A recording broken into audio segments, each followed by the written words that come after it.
देखिए, अभी 18 मई को 18th मई को आरपीएससी असिस्टेंट प्रोफेसरशिप का कॉलेज लेक्चरशिप का एग्ज़ाम आ रहा है। मात्र 3-4 दिन बचे हैं। तो ऐसे विद्यार्थी जो सीरियसली गंभीरतापूर्वक इसकी तैयारी में अपने आप को झोंके हुए हैं, या जो भी ऐसे विद्यार्थी जब भी कोई एग्ज़ाम के 2-3 दिन बच रहे हों, उन सब के लिए मैं 5-7-10 मिनट ये बहुत इम्पोर्टेंट बात करना चाहता हूँ कि जो बहुत सीरियस तैयारी करने वाले स्टूडेंट्स हैं ना, उन सीरियस स्टूडेंट्स को लेकर के, क्योंकि उनकी जो एंजाइटी होती है वो अभी बिल्कुल पीक पर होती है। तो कोई भी जब भी एग्ज़ाम, कोई सा भी ऐसा एग्ज़ाम आ रहा है, जिस विद्यार्थी ने अपने आप को पूरी तरीके से झोंका हुआ है ना, प्लीज़ मैं ऐसे विद्यार्थियों से विशेष आग्रह करूँगा कि वो अपने आप को संयमित रखें, क्योंकि यही वो समय है जब आप और अन्य अपने प्रतिस्पर्धियों के साथ, अपने कॉम्पिटिटर्स के साथ आप और ज़्यादा उनसे बेहतर कर सकते हैं। तो मेरा विशेष आग्रह है, जो सीरियस स्टूडेंट्स अब जो तैयारी इसकी सीरियसली कर रहे हैं, क्या ऐसी चीज़ें हैं जो उनको बिल्कुल नहीं करनी चाहिए इन 3-4 दिनों के टाइम में एग्ज़ाम सर पर आ रहा हो, और या 2-3 चीज़ें ऐसी जो बिल्कुल करके रखनी चाहिए कि इस टाइम क्या करें, क्या नहीं करें।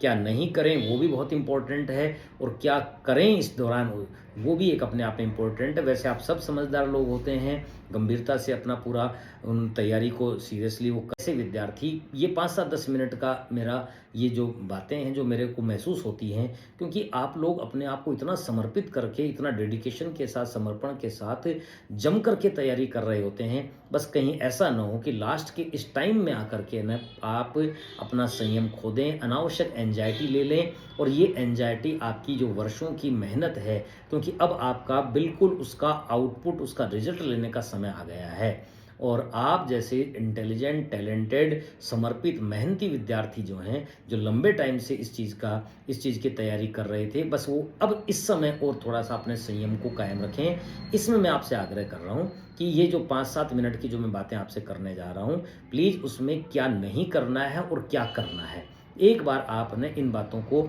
सुन लें। आपको अगर ठीक लगे तो आप इनमें इनको कोई ना कोई बात को ज़रूर फॉलो कीजिएगा। कहीं न कहीं हम विद्यार्थी के तौर पे इन बातों के साथ उलझते रहे हैं। अगर आप इन बातों पर ध्यान कर लेंगे, तो आपके इन 3-4 दिनों में आपका बहुत बेहतर आउटपुट और आ जाएगा। जो आपने तैयारी की है उसका शानदार आउटपुट आ जाएगा।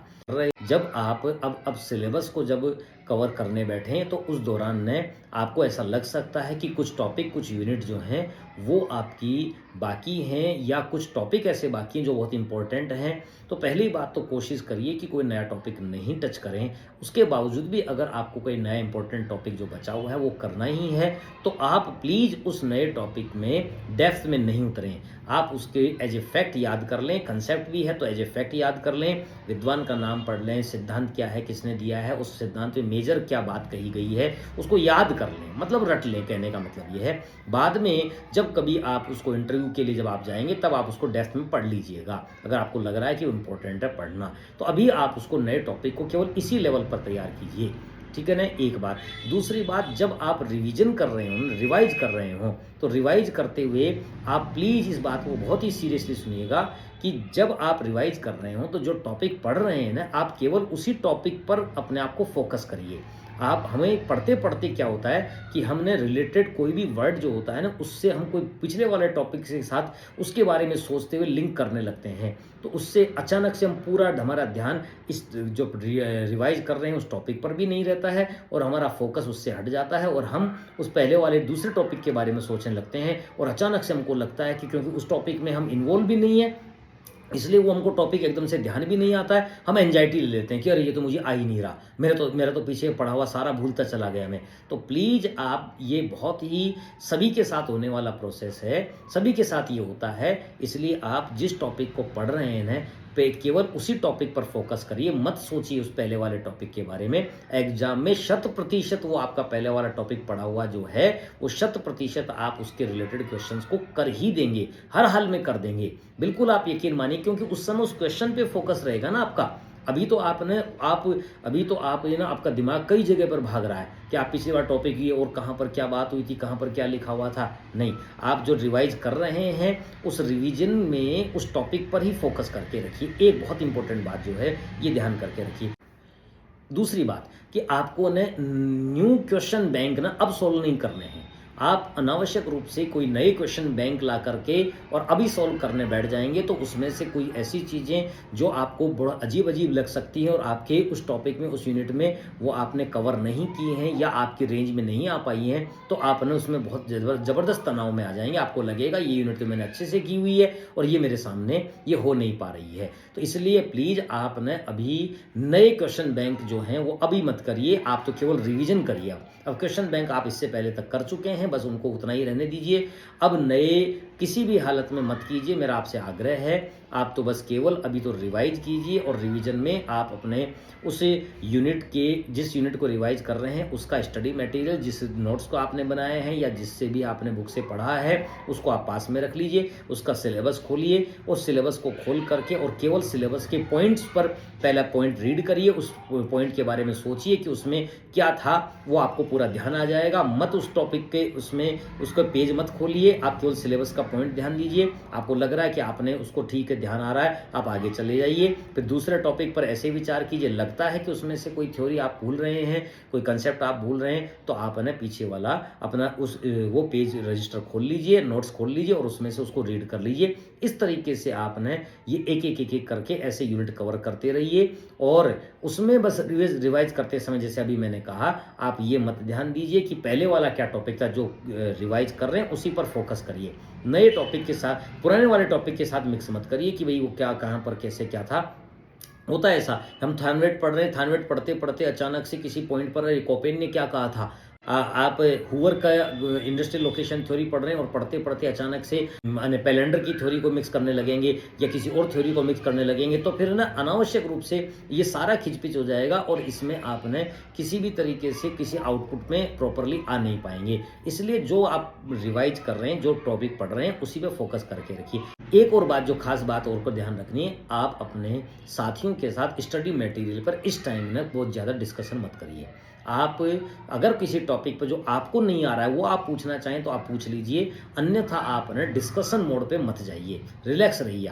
आप डिस्कशन मत करिए उनके साथ, क्योंकि अभी ना आपने एंजाइटी ले जाएंगे किसी ऐसे कि अच्छा ये टॉपिक तो मैंने पढ़ा ही नहीं। हाँ, आपका कोई रूममेट हो या आपका कोई ग्रुप का सर्किल का कोई आपका साथी हो, तो जिनके साथ आप लंबे टाइम से तैयारी कर रहे हैं, आप कंफर्टेबल हैं, उनके साथ आप भले ही डिस्कशन कर लीजिए। नए पर्सन के साथ डिस्कशन मत करिए, नए लोगों के साथ आप चर्चा मत करिए, क्योंकि उससे आपने एकदम से ये आपके तनाव आ सकता है कि अरे भाई इसने तो पता नहीं क्या क्या पढ़ रखा है और मैंने तो कुछ भी नहीं पढ़ा है। तो आपने इसलिए नए विद्यार्थियों के या नए साथियों के साथ मत इस तरीके का डिस्कशन करिए अपने सब्जेक्ट से रिलेटेड। ठीक है ना, एक तो ये भी बात ध्यान रखिएगा। दूसरी बात ये कि अब आप इन 2-3-4 दिनों में केवल अपने पुराने सिलेबस को, अपन जो आपने सिलेबस पढ़ा हुआ है उस सिलेबस के उस स्टडी मटेरियल को आप खोलिए। अब विशेषकर मेरा आपसे आग्रह है कि आप सिलेबस खोलिए, सिलेबस खोल करके उन पॉइंट्स पर आप एक यूनिट लीजिए, उसका सिलेबस के पॉइंट खोलिए और उस पॉइंट में और उन पॉइंट्स को आप मनन कीजिए, सोचिए कि भाई इसमें क्या क्या है, इसमें क्या क्या चीज़ें हैं। आपको लगेगा कि ये आप आ रहा है, ध्यान आ रहा है, तो बस आप उसको आगे निकल जाइए। आपको लग रहा है कि इसमें आप कहीं पर किसी सिद्धांत पे, किसी कंसेप्ट पे आपके थोड़ा सा मेमोरी में वो चीज़ याद आ नहीं पा रही है, तो आप उसको एक बार आप अपने स्टडी मटेरियल को, उस यूनिट को अपने पास रखिए।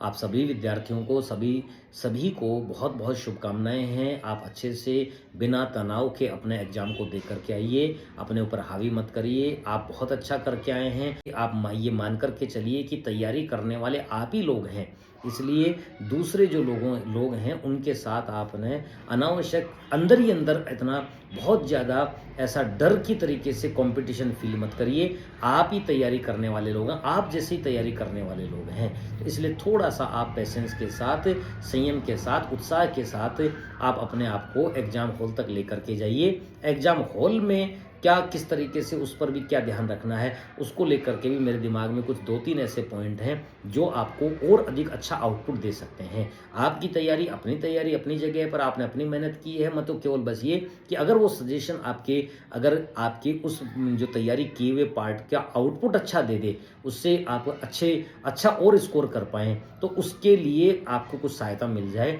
तो वो कुछ दिमाग में मेरे कुछ पॉइंट रहते हैं, वो मैं अगले आपको 2-3 दिन के बाद जब आप एग्ज़ाम देने जा रहे होंगे तो उससे पहले में हो सकता है आपको वो जो मेरे दिमाग में चल रहा है वो मैं आपको बता दूँ।